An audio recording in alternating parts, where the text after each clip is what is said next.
Hi, I'm Shannon. My sister inherited everything from our family. Money, property, even the company. Me? I got $1. And their laughter. They thought I'd disappear quietly. But what hurts more than being cut out of the will?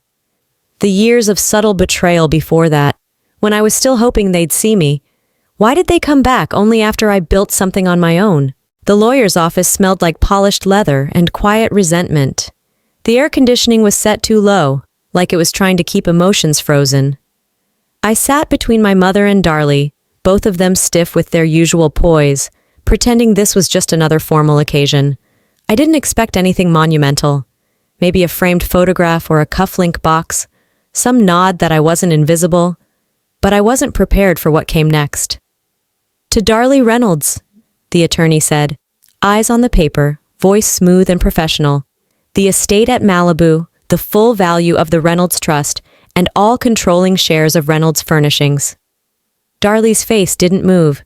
She didn't need to act surprised. She knew. The attorney continued. To Shannon Reynolds, he paused, cleared his throat. $1. The silence wasn't silence at all. It buzzed, it sliced. Lyle, ever the late arrival, laughed behind me. Don't spend it all in one place, Shan. Darlie's lips curled. Pamela shifted in her seat like she was hoping her pearls would distract from the weight of what just happened. My father didn't flinch. He never did. And me? I just stared at the envelope. I didn't blink. I didn't breathe. I took it and nodded. Not because I agreed, but because I knew they wanted me to crumble, and I wouldn't give them that. When it was over, no one said a word to me. We walked out, side by side like strangers sharing an elevator. Back in my apartment, a space barely large enough to stretch your arms in, I dropped the envelope on the counter. The single bill peeked out like it was mocking me. Don't spend it all in one place, I muttered, mimicking Lyle's voice. My laugh cracked through the silence, bitter and broken, the kind that shudders through your chest when your dignity is holding on by a thread. I stood there, in my own skin, unsure if I was about to cry or scream or throw the damn dollar out the window. But I didn't do any of that. I sat down, and I stared at that dollar like it had murdered someone I loved. I didn't need their money. What gutted me was the erasure, the decision to pretend I was worth less than the dust in the Malibu garage. They hadn't just written me out of a will, they'd written me out of the family.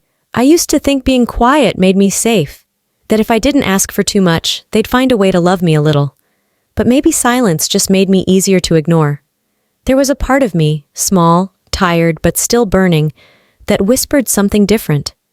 Maybe they gave me $1 because that's all they thought I was worth. But that dollar? That was going to be the most expensive mistake they ever made. It was just $1. But it cost them everything. 16 years ago, I stood next to the Christmas tree holding a broom twice my size. I was 9. The vase that lay shattered at my feet didn't belong to me. It was Darlie's mess. She'd been spinning, showing off for Grandpa Edgar, and knocked it over while laughing. But by the time he walked into the room, I was the one holding the broom. He didn't ask what happened. He didn't need to. Smart girls don't make excuses, he said, without looking at me. Darlie sniffled in the background like she was the one who'd been blamed. Pamela didn't say a word. She pressed a paper napkin into Darlie's hand like she was the one bleeding. And I kept sweeping. That memory has stayed glued to my spine like a scar I only feel when it rains.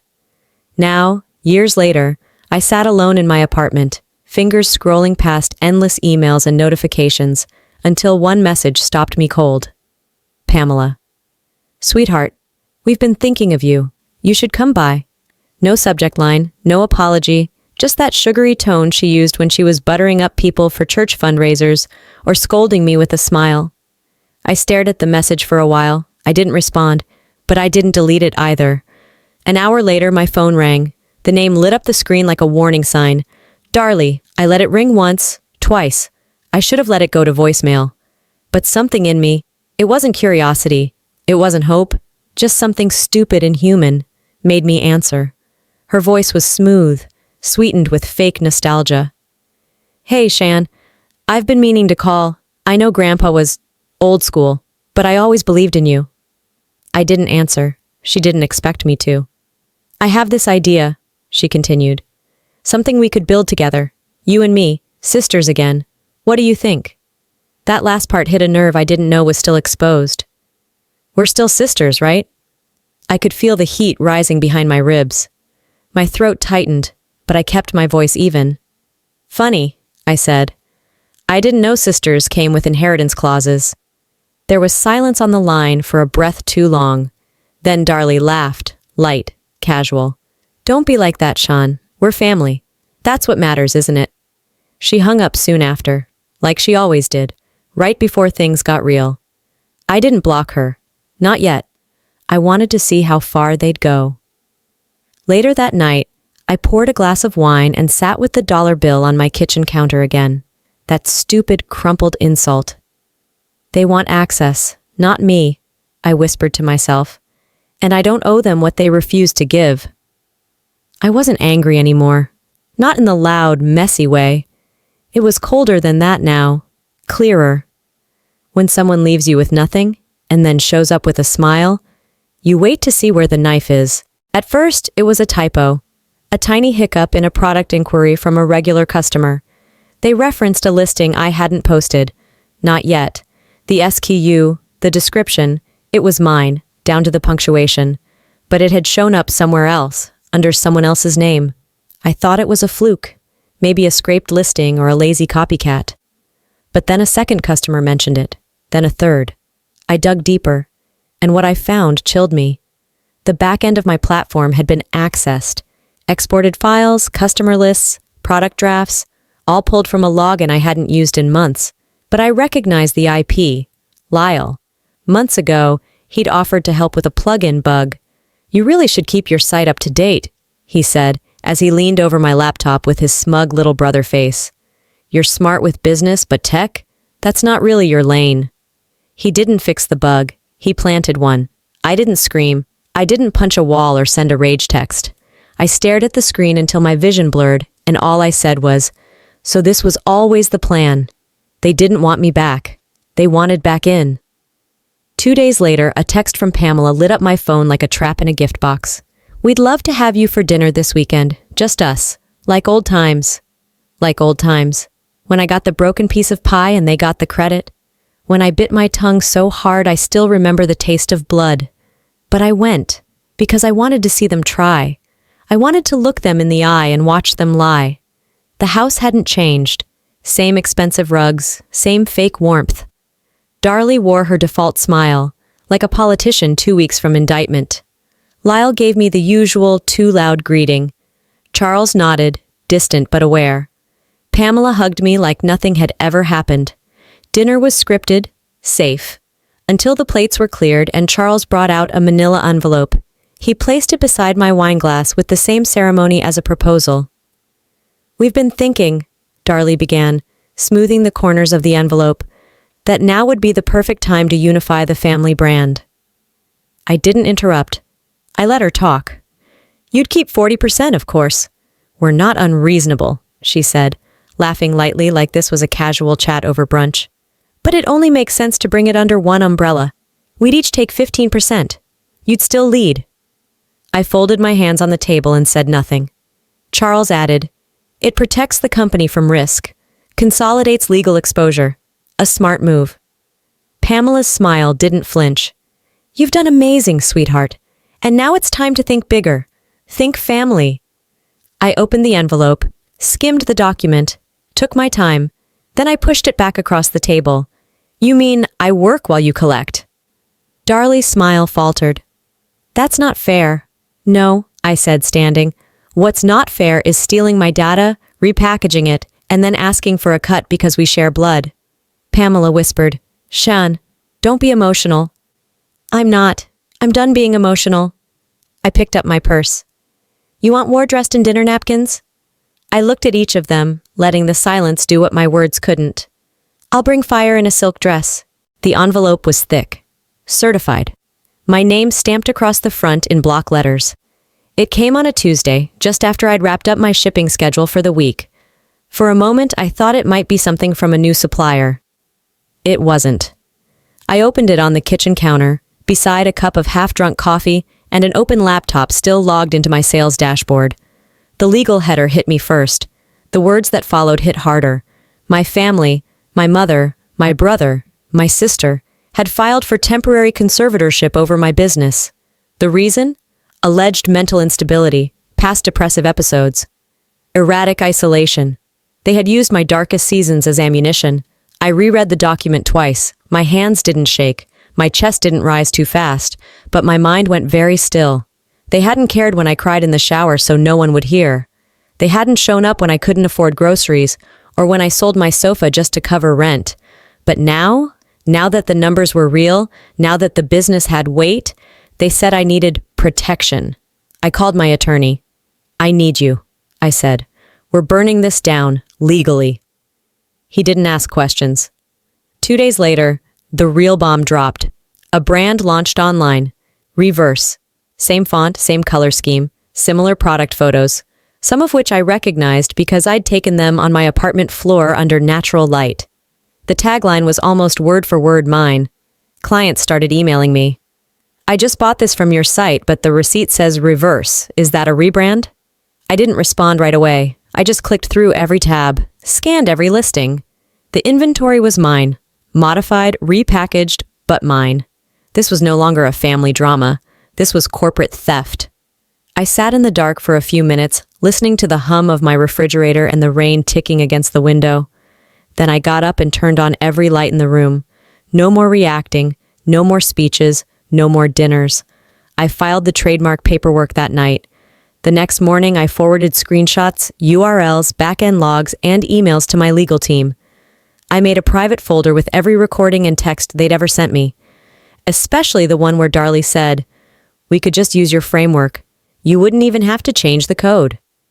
They thought I'd fold like I used to, like I did when Grandpa blamed me for things I never touched, like I did when Lyle called me dramatic for crying after being left out, like I did when Pamela told me, "Maybe you need help," instead of, "I'm sorry." This time I didn't fold. I filed the cease and desist. I prepped the injunction. I laid out the chessboard, and I placed my pieces with precision. They tried to erase me with their lies. Now I'll write their downfall in legal ink. The spotlight felt warmer than usual. Maybe it was just me. Or maybe it was the weight of the week, lawsuits, silence, that haunting feeling that even success couldn't shield you from being dragged through the mud by people who once called you family.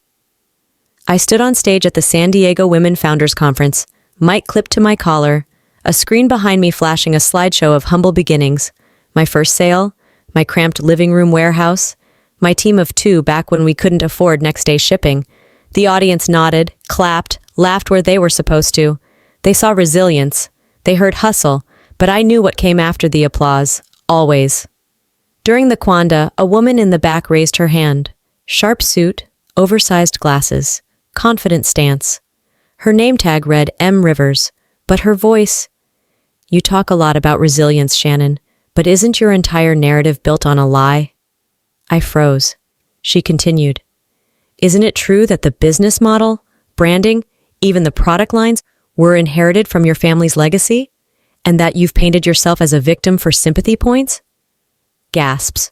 Phones lifted. Live stream watchers climbed by the second. It was Darlie. She didn't flinch, didn't even hide it. Just stood there, daring me to fall apart in front of 100 strangers and 2,000 more watching from screens. I walked slowly to the edge of the stage, took a breath, let the silence stretch. "That name was given to me," I said. "Everything else, I built." I turned away from her, just like that, and kept going. The session ended with applause, but it was colder this time, confused, unsure. By nightfall, the clip had gone viral.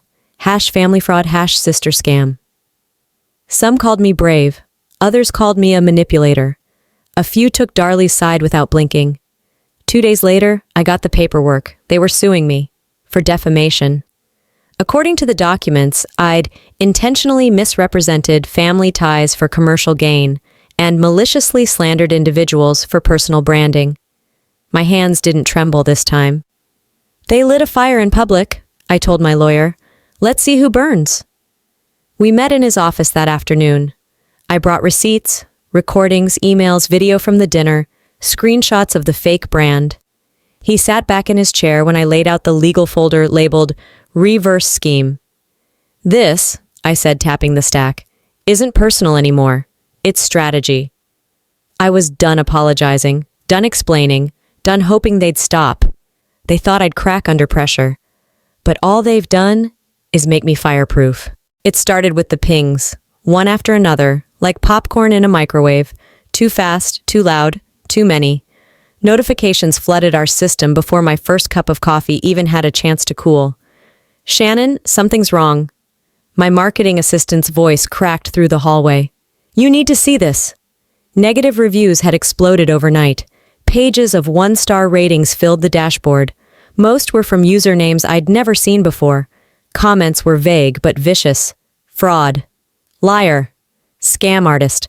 One claimed I had stolen everything from my loving family and built a business on lies.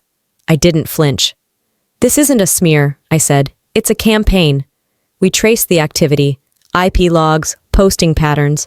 A thread on a popular forum had gone viral, the truth about Shannon Reynolds, accusations of manipulation, betrayal, and emotional exploitation. It painted me as a bitter outcast who'd weaponized her family's reputation for fame and fortune. Then came the proof. My digital marketing lead dug deeper, pulling metadata from a suspicious post. Several fake accounts led back to the same proxy cluster, used previously by a burner profile created under Lyle's name. He hadn't even tried to hide it. One of the posts read, "She destroyed her family and got rich off it.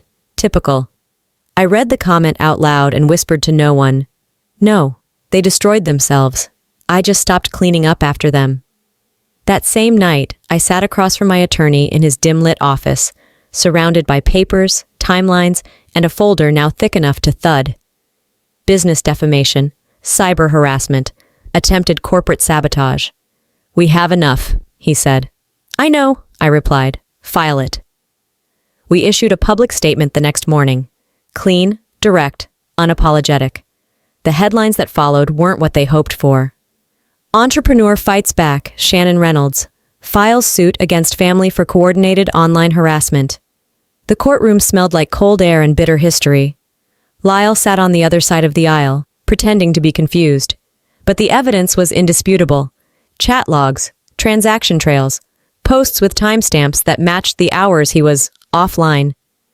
When the judge asked him directly if he had created the accounts, he stammered, blamed a contractor, then a cousin, then claimed he'd been hacked. The judge didn't even blink. The ruling came fast. Shannon Reynolds, plaintiff, awarded full legal protection over brand and business identity. Financial damages pending. Outside, cameras flashed. A reporter asked how I felt. "Vindicated?" she offered. "No," I said. "Prepared." They tried to erase my name online. Now I've carved it into the law. The photo was grainy, but the headline was crisp. "Former heiress faces foreclosure after legal defeat." The article had been forwarded to me by a journalist friend, someone who'd been kind enough to give me a heads up before it hit the bigger sites. A small picture of Darlie appeared beneath the headline, lips drawn, hair not quite camera ready. She looked tired, human almost. I didn't smile. I didn't even exhale. "This was never about money," I whispered, placing the phone face down. "It was about erasure, and dignity, and power. That was what they lost, and what I refused to hand over." Later that week, I had a supplier meeting downtown. Casual coffee shop vibes, safe territory, until it wasn't. As I walked in, laptop tucked under my arm, I spotted her in the back corner. Darlie. No entourage, no designer coat. Just a lawyer, a thin stack of papers, and that same stiff posture she used when she was trying not to cry. She didn't notice me right away, but I noticed her. I could have left, pretended I didn't see her, but I didn't. I ordered my drink, sat through the first few minutes of the meeting, half listening as my vendor discussed seasonal strategy. Then I excused myself. I walked over slowly, deliberately. She looked up and flinched. I didn't sit. I didn't raise my voice. I just looked at her. Really looked. She tried to hold my gaze, but hers cracked before mine ever wavered. "What do you want?" she asked, barely above a whisper. "Nothing," I said. You gave me that a long time ago." The silence that followed was brutal. It pulsed between us like an echo neither of us knew how to kill. She opened her mouth, probably to offer some diluted apology, some version of "let's move on" that would cost her nothing, but I was already turning away. She used to smirk at my silence. Now it's the loudest thing she hears. I sat back down, finished the meeting like she hadn't been 20 feet away, unraveling. I didn't gloat. I didn't celebrate. But I finally understood something. She hadn't just lost a house. She'd lost the illusion that she still held power over me. And I hadn't won through rage. I'd won with boundaries. The rain came without warning, slicing through the late evening like it had something to say. My living room was quiet, save for the soft hum of the heater and the occasional sigh from the wood floors as they settled for the night. I was folding invoices when the knock came, slow, deliberate, like it wasn't just a request, but a statement. I froze. Through the peephole I saw her. Pamela stood on my porch wearing her best version of maternal grace. One hand holding a foil-covered dish, peach cobbler if I had to guess, the other clutching her cardigan as if that made her smaller, more forgivable. She didn't knock again. "I just wanted to talk," she said, voice slightly raised to carry through the door, but still sweet. Always sweet. I didn't move. She glanced at the window, then back to the door. "We were wrong. About everything." Her voice trembled, but not from emotion, more like uncertainty. She hadn't expected silence. "We just want to make it right," she tried again. "We're still family, Shannon." That word used to mean something. Now it felt more like a knife wrapped in a dinner napkin. I placed my hand on the doorknob. It felt cool, heavy, final. 16 years ago, she braided my hair before a school recital. I had stage fright so bad my stomach twisted into knots. She whispered, "You're the quiet one, but the strongest. You'll be fine." That moment used to comfort me. Now it felt like a prop in a story that never really belonged to me. "I know you're there," she said softly. "Just give us one more chance." My grip on the knob tightened, then loosened. "This door used to be a wall," I whispered to myself. "Now it's a mirror." I saw myself clearer than ever before. Forgiveness isn't always unlocked by words. Sometimes it's defined by the refusal to open a door you've outgrown. I turned away. The rain kept falling, steady against the windows. Her shadow stayed on the porch a few more seconds. Then it was gone. No slammed door, no final scream. Some things don't need to be slammed shut. Just never opened again. Morning sunlight slipped through the gauzy curtains, soft and gold, casting long strips across the hardwood. My desk was cluttered again. Press packets, tax files, sticky notes with scribbled launch dates. But there was only one thing I looked at. The envelope, torn open a week ago, the letter inside untouched. Pamela's handwriting was unmistakable, slanted, neat, the way she always wrote on birthday cards and church thank you notes. I didn't need to read it. I already knew what it said. Some version of, "We're still family." Some plea to move forward, to forgive, to forget. But I hadn't forgotten. And forgiveness? I no longer owed it to anyone who demanded it like a birthright. I reached for a box tucked beneath the desk, one I hadn't opened in years. The label, faded and peeling, simply read, "Before." Inside were scraps of a life I no longer fit into. A laminated spelling bee certificate. Birthday cards from a time I thought was safe. A yellowing program from a piano recital I nearly missed because no one remembered to pick me up. And one photo, all of us. Me, Darlie, Lyle, Charles, Pamela. Grandpa Edgar standing behind us with his hand on Darlie's shoulder. It was taken the summer I turned 10. I remembered that day. Not because it was special, but because it was staged. We smiled because we were told to. I held the photo gently, studied every corner of it. Then I tore it down the middle, slow, clean, deliberate. I kept my half. I'm not erasing the past. I'm redrawing the line.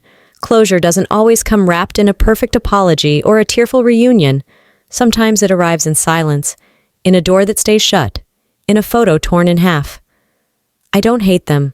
I don't wish them pain. But I won't reopen a wound just because they've decided they're finally uncomfortable. This stillness I feel, it isn't peace, not fully, but it's quiet, and that's enough for now. Later that afternoon, I walked into my third storefront, our newest location downtown. My team was already there, busy unpacking boxes, arranging displays, prepping the launch. "Morning, Miss R," one of them called out. I smiled.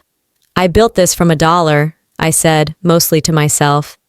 "But it's worth more than any fortune they could have given me." Sometimes the loudest victories are the ones no one claps for. Some wounds don't need healing, just space to breathe. Sometimes closure doesn't come with fireworks. It comes with quiet decisions, with not answering the knock, with keeping the half of the photo that reminds you of who you are, not who they tried to make you. If there's anything I've learned, it's this. Your peace doesn't need permission. You don't owe anyone your silence just to make them comfortable, and you don't have to carry the weight of someone else's regret to prove you've grown. Maybe you've been there too, cut out, dismissed, underestimated. Maybe someone told you your value was small, like a single dollar. But that dollar, that might be the beginning of everything they can never take away. Now I want to hear from you. Have you ever had to walk away from people who still think they know who you are? What did it cost you? And what did it give you in return? Drop a comment with a 1 if this story hit home, or tell me where you're watching from. And hey, if this story sparked something in you, I'd love for you to subscribe so you don't miss the next one. Let's keep growing, healing, and owning every chapter together.